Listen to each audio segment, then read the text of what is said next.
Now it's time to take a look at the advanced lessons. Today we're going back to ground strokes. This time around, seeing the difference between control and power shots, as well as various shot types. This demo will explain the how and why of the various ground strokes. We're back with an advanced lesson on how to hit ground strokes with different levels of power and different types of spin. Ground strokes are shots played after the ball has bounced once, and they're most common when playing from the baseline. To return an incoming ball back to your opponent, press any of the shot inputs. There are 3 shot categories that can be applied when hitting a ball: control shots, power shots, and normal shots. A tap of a shot input will get you a control shot. You'll see a crosshair icon appear when you hit one successfully. Control shots have high precision, but lower spin and power. They're good when you need to hit close to the line. You've got to be careful, though. Control shots aren't super powerful, so they're easier for your opponent to attack if they can reach it in good conditions. Next up, we've got power shots. With these, you need to hold a shot input until the power meter is filled red. Then you release to hit the power shot. These are great when you want to give your opponent something that's hard to return, or to put the ball out of their reach altogether. Power shots aren't forgiving when it comes to bad timing, though, so they bring a dose of risk to the party if you don't play them right. And then there's your normal shots, which are ones you play when your shot is neither a control shot nor a power shot. Regular shots you play by holding the input down, but then release before you filled up the power shot meter. They are less precise than control shots and less powerful than power shots, but keep things going. With all that in mind, let's look at the 5 different shot types you can hit, each dependent on which button you use to activate your swing. The shot types available are flat, topspin, slice, lob, and drop shot. Let's look at flat shots first. Pressing the flat shot input will hit a flat shot. These are the fastest shots you can use. Power flat shots should be used to try and hit a winner, or to hit the ball so hard it will be difficult for your opponent to control. Power flat shots are more efficient when your power and forehand or backhand attributes are high. You need to be careful, though. Flat shots have a higher chance of going into the net or going out than other shots if they're not timed properly. They can't be used effectively for short cross-court angled shots either. For those, you need topspin shots, which conveniently enough are next on the list. To pull off a topspin shot, press the topspin shot input. Topspin shots are a medium-speed tactical shot that are great for setting up your next hit. You can use them to get extreme short cross-court angles that really push your opponent off to the side, which then open the court for your next shot. Then again, because topspin shots bounce high, if they land short in the center of the court, they can turn into easy shots for your opponent. Up next are slice shots. You hit these by pressing the slice shot input. They are the slowest shots a player can hit, which means they also have the longest air time. This can be used to your advantage when you've been pushed to the side of the court by slicing the ball back and using that time to reposition. Slice shots also have a low bounce, which makes them perfect to neutralize your opponent's power shots and to force them into hitting a difficult shot. They don't come without risk attached, though. If a slice isn't timed well, it can turn into an easy ball for your opponent. Next up, lobs. To hit a lob shot, press the lob shot input. These shots go high into the air. They're perfect for hitting the ball over the head of an opponent who's at the net. Just make sure that the lob you send goes far enough back into the court, or you risk setting your opponent up for an overhead smash. One last special shot type, the drop shot. To deliver one, press the drop shot input. A drop shot is a difficult shot to make, ideally landing right on the other side of the net and bouncing low. They're best used when your opponent is far behind the baseline or not expecting a drop shot.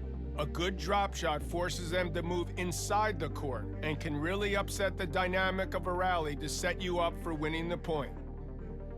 A mistimed drop shot will likely result in an easy shot for your opponent. Drop shots are easier to pull off when you receive a slow ball that you can hit in good conditions.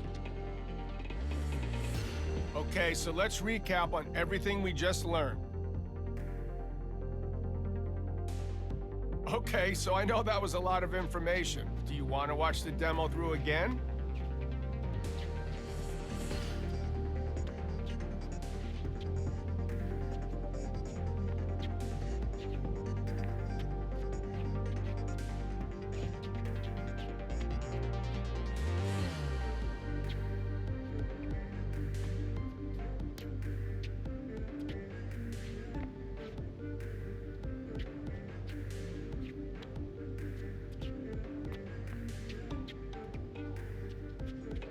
Start off by hitting some control shots. Don't hold the shot input for that long. Try again, but release the shot input quickly for a control shot.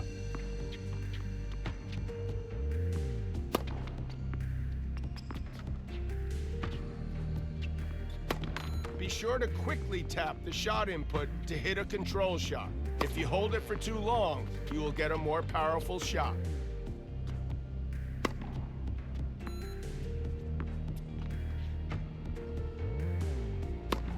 To hit a control shot, be sure to release the shot input quickly and do not hold it.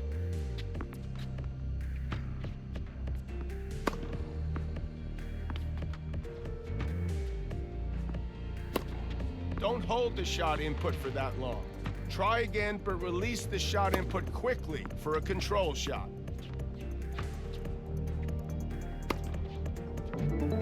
Good, good. Now switch to power shots. Try to avoid no man's land. Keep moving and stay in position.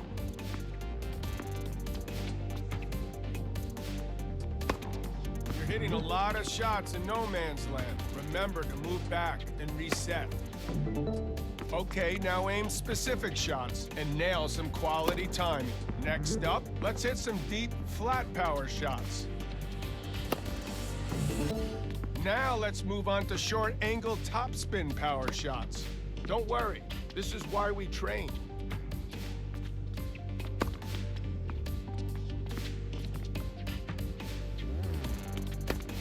That's too many shots from no man's land. Remember to move back and reset.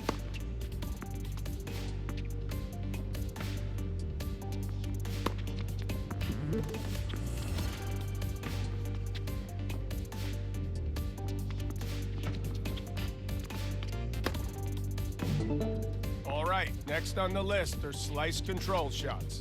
These will help give you time to move back to the baseline.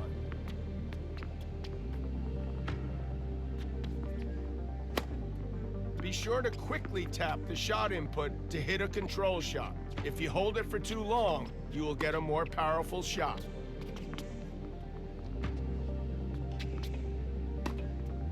Don't hold the shot input for that long. Try again, but release the shot input quickly for a control shot.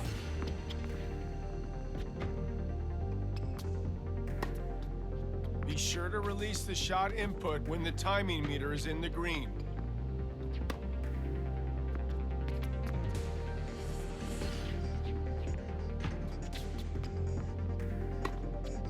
Try to release the shot input when the timing meter reaches the end.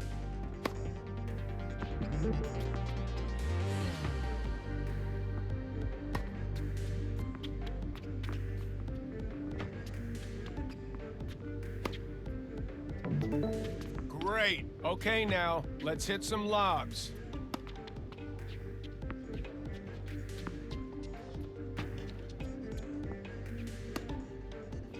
Release the shot input when the timing meter hits the green zone.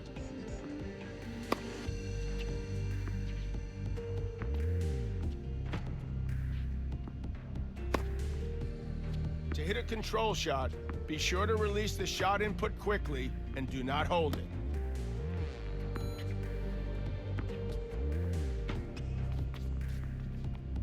The ideal position to hit the ball is when it's around waist height.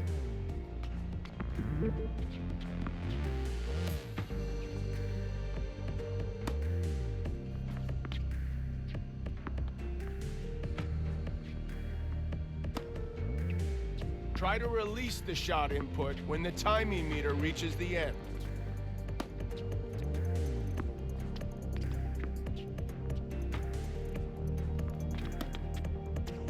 Try to avoid no man's land. Keep moving and stay in position. And now let's move on to drop shots. Hit them from your baseline. Good practice for disguising your intentions.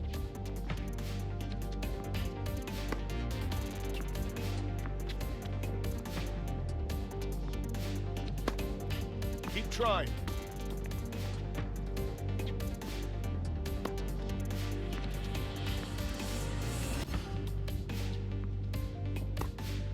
Pay attention to your timing and aiming so you don't hit it in the net.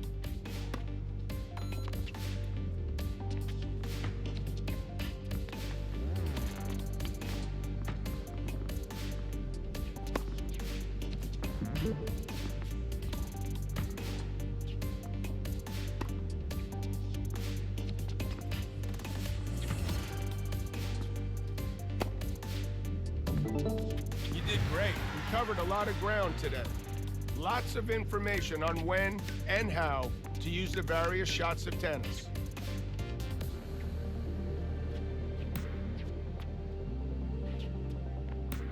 Welcome back to another advanced lesson. This time around, we'll be learning an additional way to serve, as well as how to improve your aim for it. As usual, we've got a demo I'll walk you through. This demo will see us learning about the different types of serves. There's two ways open to you to serve the ball. In addition to using the serve input for a normal or power serve, as we saw in the basic lessons, you can also use the advanced serve input for an advanced serve. Let's check out the differences. First, here's a refresher on how you hit a normal serve. You can tap one of the serve inputs to hit a low power serve. Beyond this, holding one of the serve inputs until the upward swinging motion of the serve starts will hit a power serve. Timing matters here, so I'd advise to practice until hitting serves with perfect timing becomes completely natural. Moving on to the second input method. To hit an advanced serve, press the advanced serve input and release it when the upward swinging motion of the serve starts. Just like holding a serve input, this method will get you a powerful serve that's hard to return. It's up to you to choose the method you're most comfortable with. Just practice with both and see which one you get the most out of. Okay, now aiming. We already covered aiming serves in a previous lesson. The aiming indicator should help you with that. Don't forget you can go back to that lesson if you need. Right now, though, we're talking about spin, what sorts of spin the serve can have, and when it's best to use them. You could swing a flat serve with the flat serve input or with the advanced flat serve input.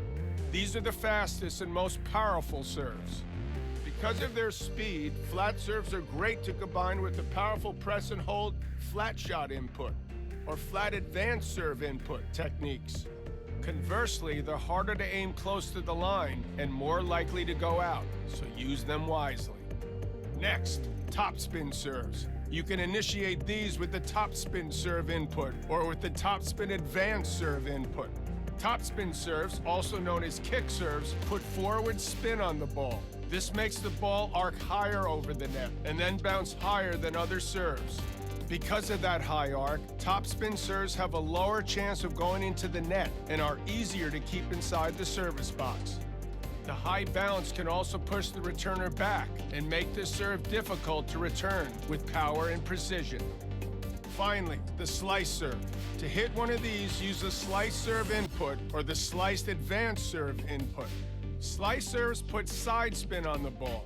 This means you can use them to move your opponent out of their comfort zone and open the court for your next shot.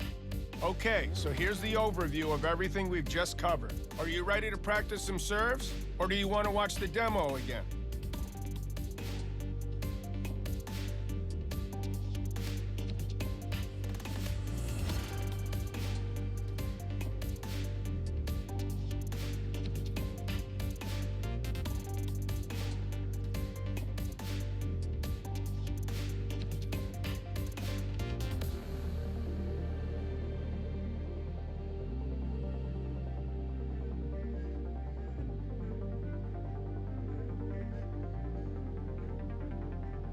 Let's warm up with something you're familiar with, the normal and power serve.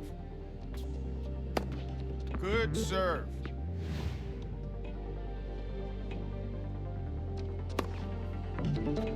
Now we're moving on to the advanced serves.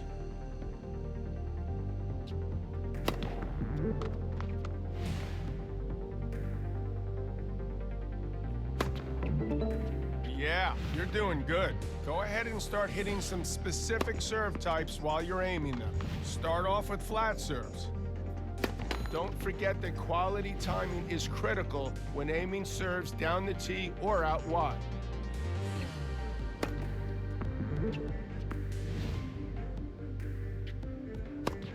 Get it with the next ball.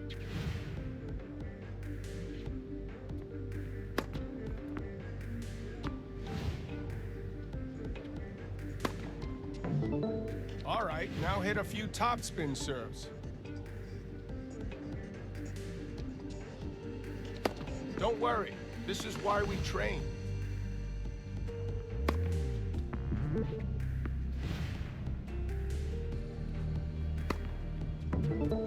Finally, let's hit some slice serves.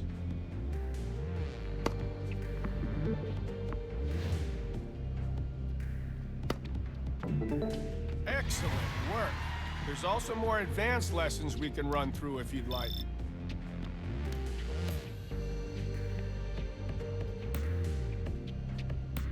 Nice to see you. Back for another advanced lesson. This time teaching you about volleys and how to move to the net in a hurry. My guys have been busy with another demonstration, this time called volleys and how to hit them. So we're talking volleys now. This demo will see us go over the different types and when's best to use each. Basics first though, what are volleys? Volleys are shots taken before the ball bounces, generally taken from the front half of the court, between the service line and the net. To trigger a volley, use one of the volley shot inputs when hitting a ball before the bounce. There are 4 types of volleys: standard, power, control, and drop. Standard volleys are started with the standard volley input. They're great when you need some pace on the ball, but can't afford to make a mistake with a higher risk power volley. Standard volleys aren't as precise as, say, a control volley, though, so you run a greater risk of them going out when you're aiming near the line.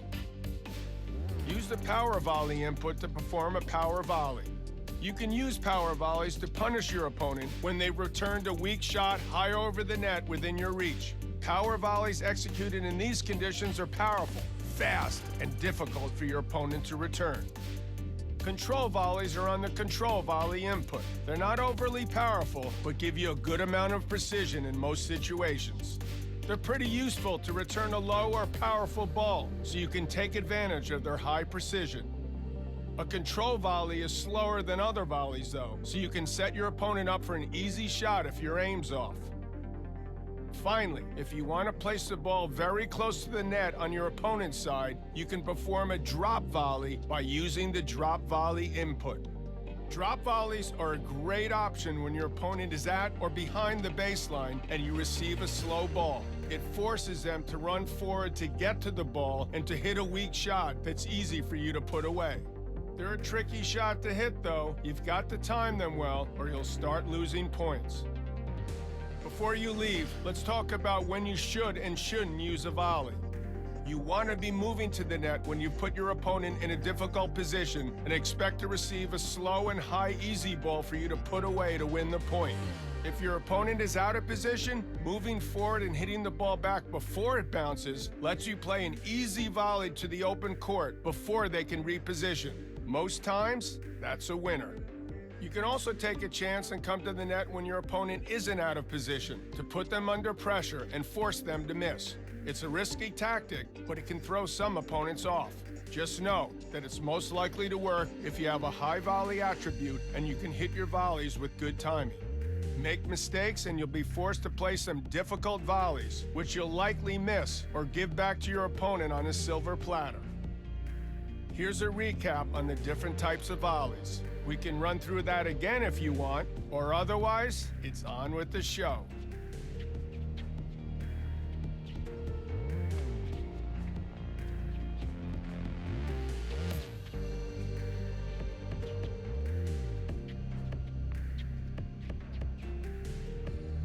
Start off by hitting with any of the volley types. Great work.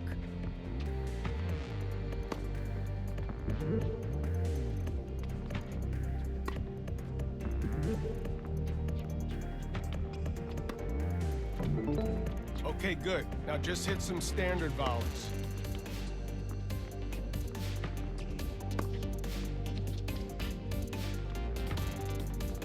Keep trying.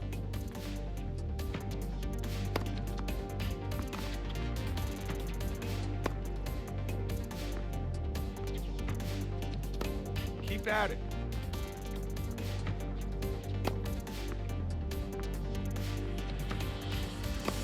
Don't worry. This is why we train.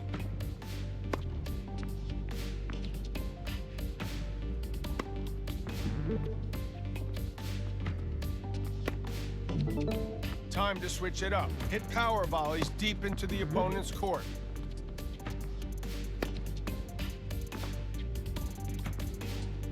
Get it with the next ball.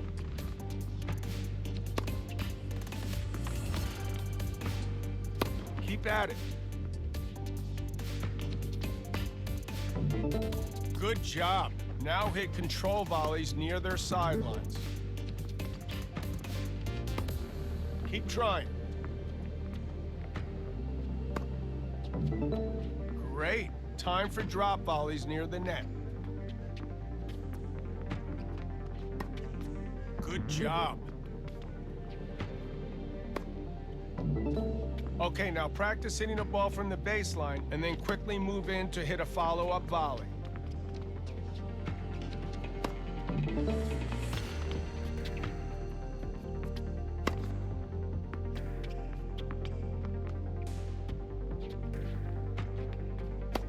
Really great shot.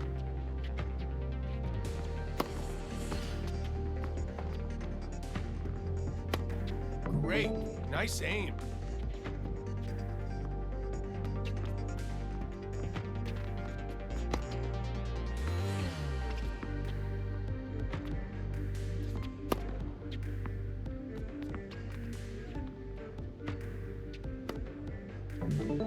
Those volleys are looking good.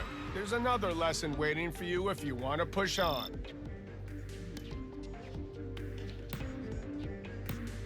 Hey, welcome back. Today we're talking about returning your opponent's serve. The next demo is going to explain where you should stand to return a serve and where you should be aiming your return. In this lesson, we're talking positioning, where to stand to return a serve and where to aim your returns.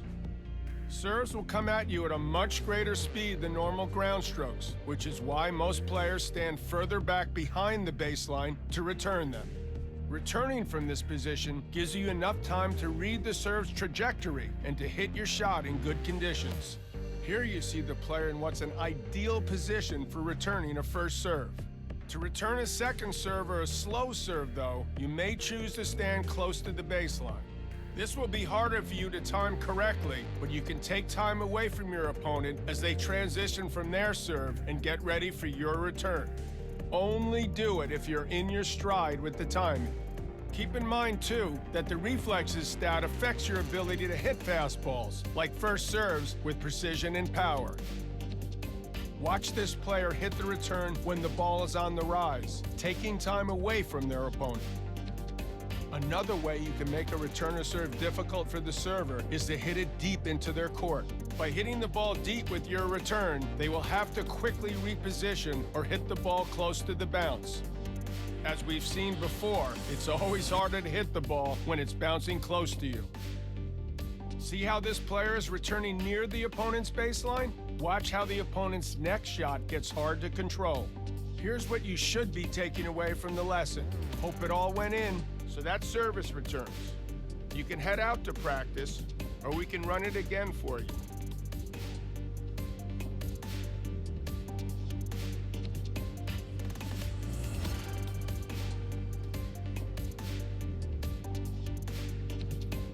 Okay, go ahead and start further back. Allow yourself some extra time to nail your return.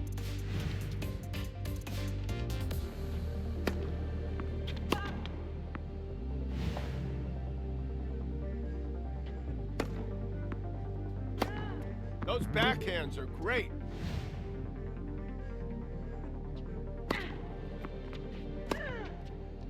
Yeah, you're really getting this.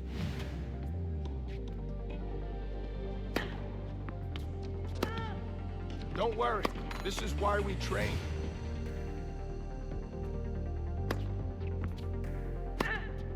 Really great shot.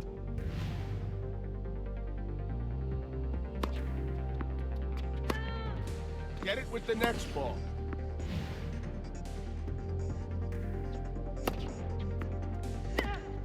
Now move forward to take some of your opponent's time away.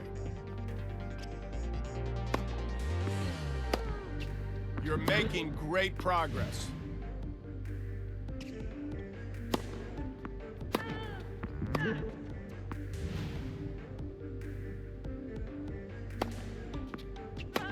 Good job.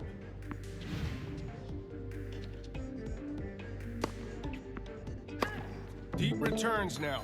Quality returns far into your opponent's side. Keep trying.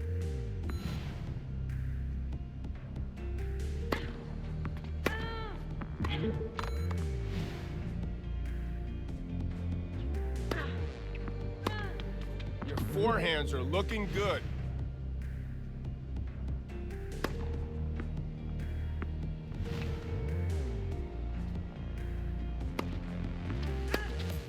Love the way your forehands look.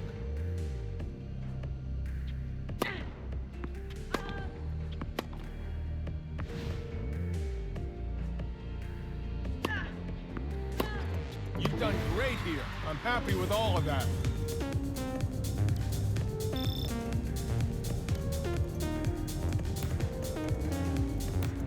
Thanks for coming back for another round of advanced lessons. Today, we're going to be focusing on a technique known as inside out. First off, we've got a demo of inside out shots and to see why you might want to use them. Okay, so now we're talking about how to hit a shot inside out and the times it might be a good idea. So what does inside out mean? Well, basically, it's when instead of just hitting the ball, you run around it first and hit with the opposite swing. So if the ball is coming to your backhand, you run around it and then hit it with the forehand. To perform an inside-out shot, you press the inside-out input while pushing the move input toward your desired hit position. That'll make you run around the other side of the ball's trajectory and hit from the opposite wing. Watch how this player moves around this backhand and hits with the forehand instead. They're doing that by pressing the inside-out input while moving around the ball before they release the swing input. And that works whether you're coming in from either side, too. Here, the player runs around a forehand to hit a backhand. Okay, so now we know what an inside-out shot is, but why would you want to use one? Glad you asked. Main reason you'd want to run around an incoming ball is to hit it with a swing, forehand or backhand, that has a higher attribute. So typically, this would be a player with a super high forehand attribute, but a lower backhand attribute. It's a move that lets you use your biggest weapon, even when your opponent has hit the ball to your weaker side. Just don't forget, you'll need more time to cover that extra distance, so you can only really use this technique when you receive a slow ball from your opponent. Also, hitting a shot inside out is likely to take you further from the center of the court and to give an opening to your opponent if they can get to your shot and hit it to the open court. Here's the lowdown on inside out and everything we've just covered. Reckon you've got the measure of inside out? We can watch the demo through again or go right on into trying it out. Start by moving around these shots and hit a well-timed inside-out forehand.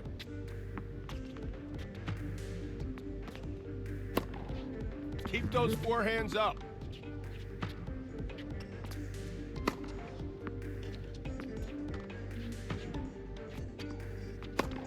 Yeah, you're really getting this.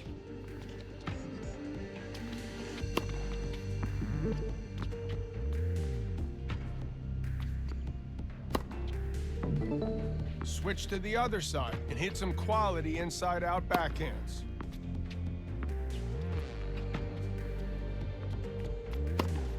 Keep at it.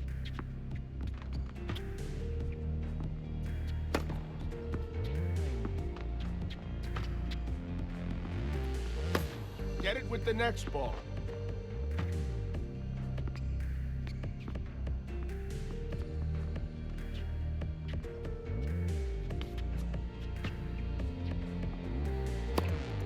Don't forget to run around the ball and hit it inside out.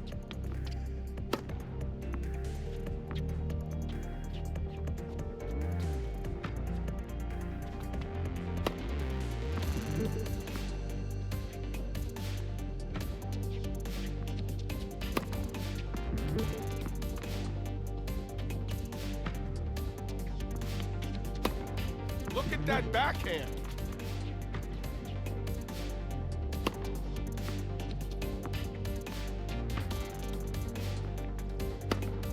Keep trying.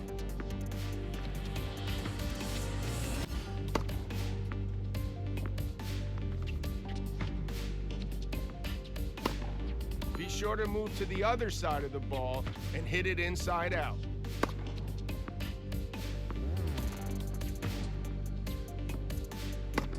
Try again, but this time move to the other side of the ball and hit it inside out.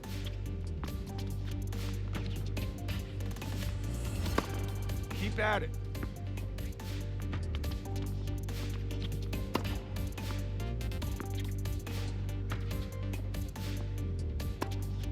Don't forget to run around the ball and hit it inside out.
Don't worry, this is why we train.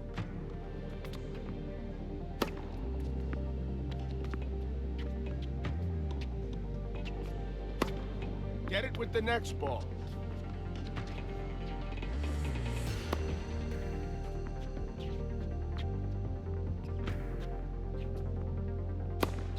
Be sure to move to the other side of the ball and hit it inside out. Good job. Inside-out shots are a powerful weapon, but it's important to understand when it's best to use them.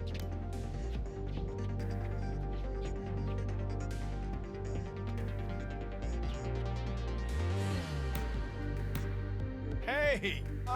Back again for more. Today we're talking attributes and how they affect players. Also in this lesson, we'll cover rally energy and how that relates to shot categories and movement. Okay, so attributes, how they affect players, and how the rally energy meter works. A player's attributes are what make and shape their play style, as well as defining their strengths and weaknesses. There are 8 attributes in play here: forehand, backhand, serve, volley, power, speed, stamina, and reflexes. Each attribute is represented by a value between 30 and 100 and represents a level of ability in that specific aspect of the game. The impact of each attribute is explained in more detail in the Player Evolution menu, which you'll be able to access from this lesson too. In addition to attributes, players can also have skills, situational bonuses that activate on specific conditions during a rally or a match. Skills can be acquired through coaches too, which unlock when a player's attributes increase and they level up. Okay, now let's talk about the fatigue that builds from moving around the court and hitting the ball. The rally energy meter under the player shows how much juice is still available to them for the current point. When it's full, player movement and shot quality are unaffected by fatigue. Once it's started to deplete, though, it starts impacting both movement and shots. The player gets slower. Shots start having lower accuracy, less power, and a higher chance of error. The rally energy meter drops more depending on the distance the player is traveling to get to the ball and on how many power shots they've hit. Players recover some energy between points, but they may not fully recover if they've just had a particularly long and physical rally. So they may start the following point with a partially depleted rally energy meter. When that happens, it's best to shorten the rally, or maybe limit your movement and use of power shots. That way, you'll recover more energy for the points coming up later. Something to keep in mind, players with a higher stamina attribute get more rally energy. Case in point, this player with high stamina using control shots to wear their opponent down during a rally. His high stamina leading him to hit the winner and finish off the point. Here's the key points to remember from our lesson. Watch that through again if you need. Otherwise, we can move on with the rest of the lesson.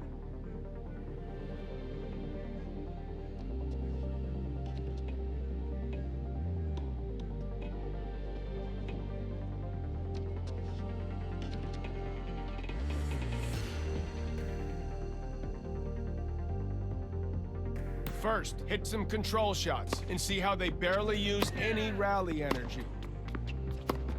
Be sure to quickly tap the shot input to hit a control shot. If you hold it for too long, you will get a more powerful shot.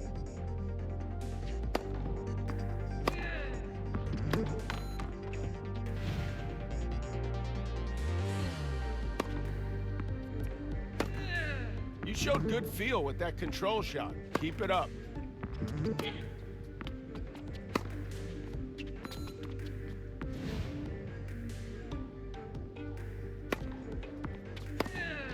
Way to show some finesse with that control shot.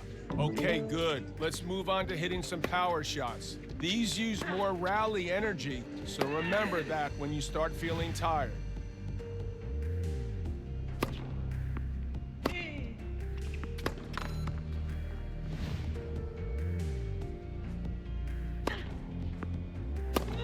Keep at it.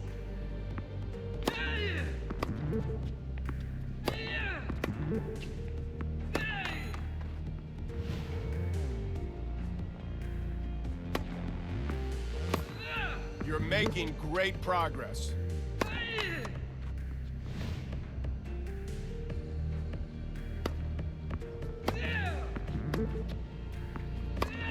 Great work out there.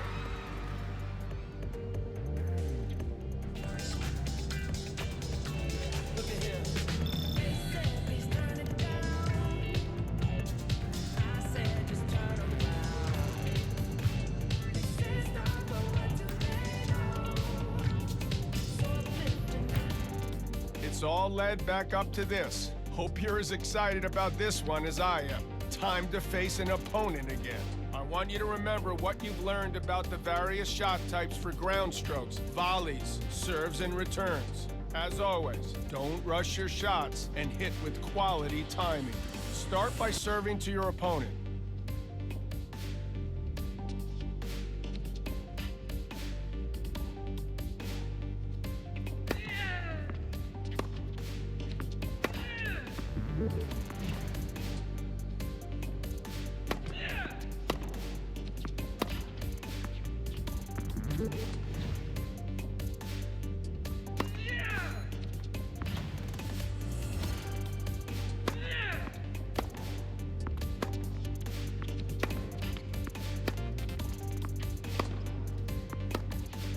That's okay.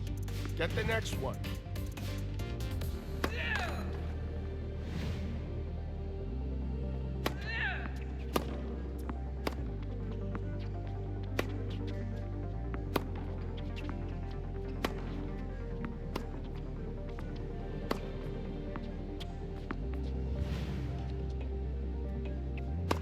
Once you get that timing and aiming down, your serve should go in.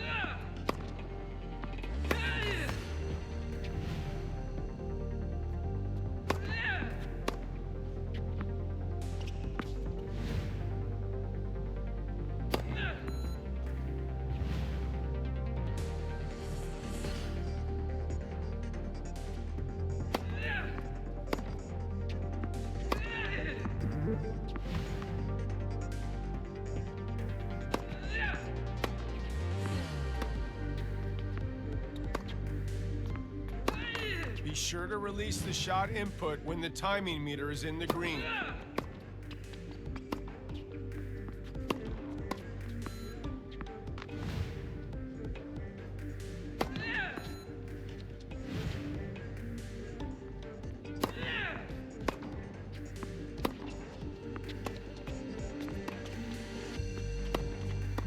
Release the shot input when the timing meter hits the green zone.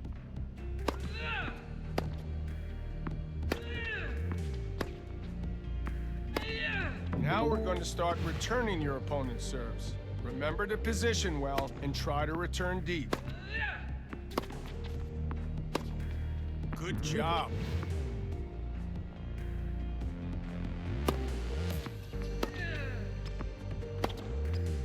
Keep moving. You want to move back to the center of the court behind the baseline so you can get a good return.